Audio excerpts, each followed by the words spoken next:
Welcome back to M Hood Discovered. You know, over time, places do change. This place has changed a lot. This is Cedar Hill, Texas. If you look behind me, you'll see TV antennas, you know, these big towers back in the distance here, radio antennas, probably some cell phone towers as well. They've always been here my whole life, but long time ago they weren't here. This has always been a sleepy place, though at this day and time there are more people living here than 1932, and that's the year that we want to talk about. Now, a lot of people could just pass right through here and think there's nothing special about Cedar Hill, Texas, but in 1932, in the 30s, all through the 30s, this area was part of the stomping grounds of some famous small town gangsters, namely Bonnie and Clyde. But today in this video we're going to talk about Raymond Hamilton and the bank that he robbed twice.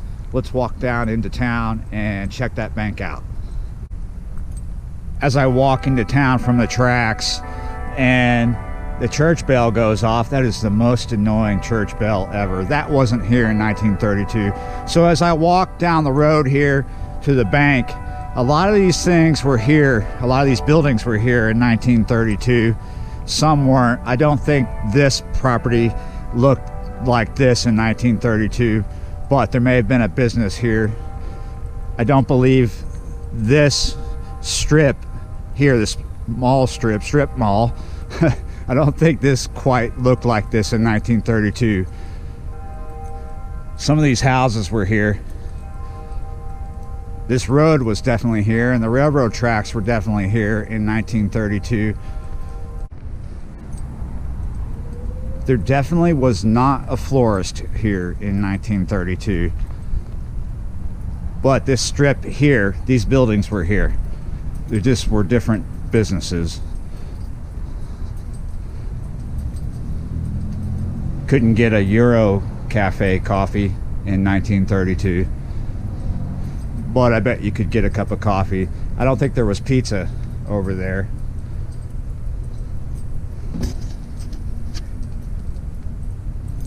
In 1932, I think this was just a patch of grass, and there was supposedly an artesian well or a well of some kind back around the Christmas tree. Look, they're taking everything down. It's January 5th right now. So after about 2 to 3 minutes from the tracks, I'm in downtown, and there's not much to it.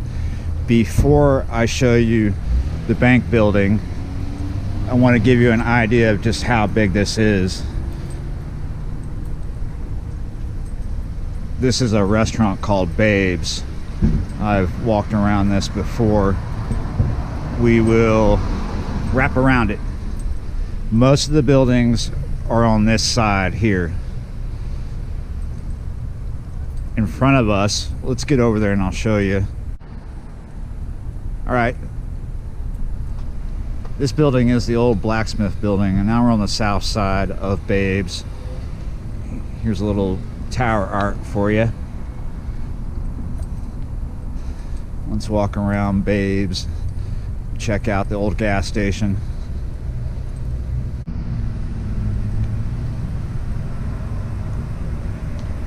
All right, now I'm on the east side of Babes. Pretty interesting looking restaurant. Smells good. Smells like barbecue.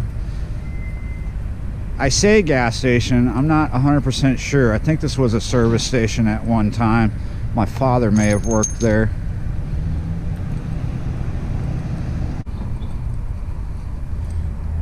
Not much to this building. It's kind of interesting.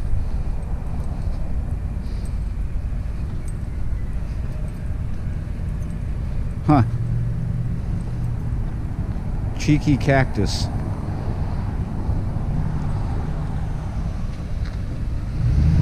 All right, that pretty much was downtown.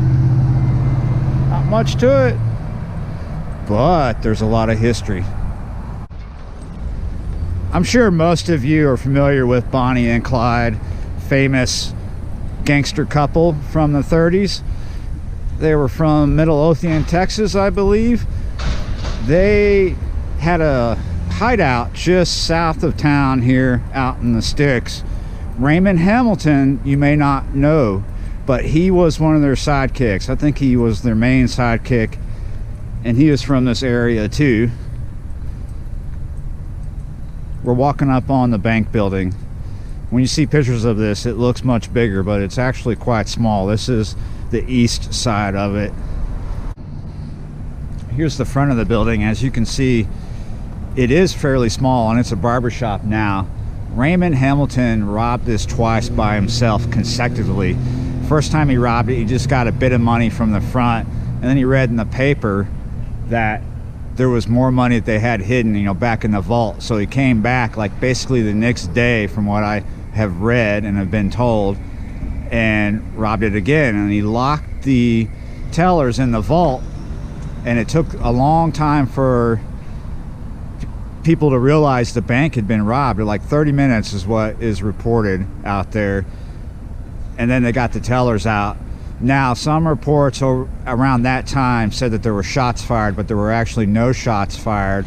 He got away in a stolen vehicle, and about a mile or more outside of town, that vehicle broke down and he was stranded. So he kidnapped, or hijacked if you will, a couple of farmers and got away. But reports say that he considered himself a gentleman gangster, so he supposedly bought them lunch before releasing them. And then, you know, yada yada yada, time went by. He eventually got incarcerated and was in jail for a bit till Bonnie and Clyde broke him out, and then they did some more shenanigans and hijinks, and he went back to jail, and that's when I stopped reading. Very interesting story. There's not a historical plaque out here, but there is this right here. Really small building. This bank did not survive. After those two robberies, they went into financial ruin. Look at this. There's a gas pump here. They went into financial ruin and closed their doors. I think another bank eventually opened up here over time, but not the one he robbed. Very interesting. In early pictures of this building, there was an awning that went from one side to the other, and I think it may have stopped here. Very very interesting. But like I said, early pictures make this look bigger and different, but pretty much this building looks the same as it did then. This paint may be a shade different. It may have been more white then, but it doesn't look too different. It's just missing its original awning. Out back, it just looks like a basic rectangle brick building. The only thing special about it is its history. Maybe you could get a special haircut here now. You're definitely not going to get robbed by Raymond Hamilton or Bonnie and Clyde, but I'm sure there's some wannabes out there. So anything's possible. I wonder what he bought them for lunch and where. It was kind of a vague report, not much to it. It may be true, it might not be true. He probably did not buy them pizza. And I guarantee he didn't get them cappuccino and pastries, but I might. Finally sitting down to enjoy a cup of coffee. So, moral of this story, every little town everywhere has a little bit of history. Some have less, some have more. Some are bloody, some are just said to be bloody. Others are dramatized. So, next time you come through Cedar Hill, check it out. There's a lot of history here. All right, see you next time.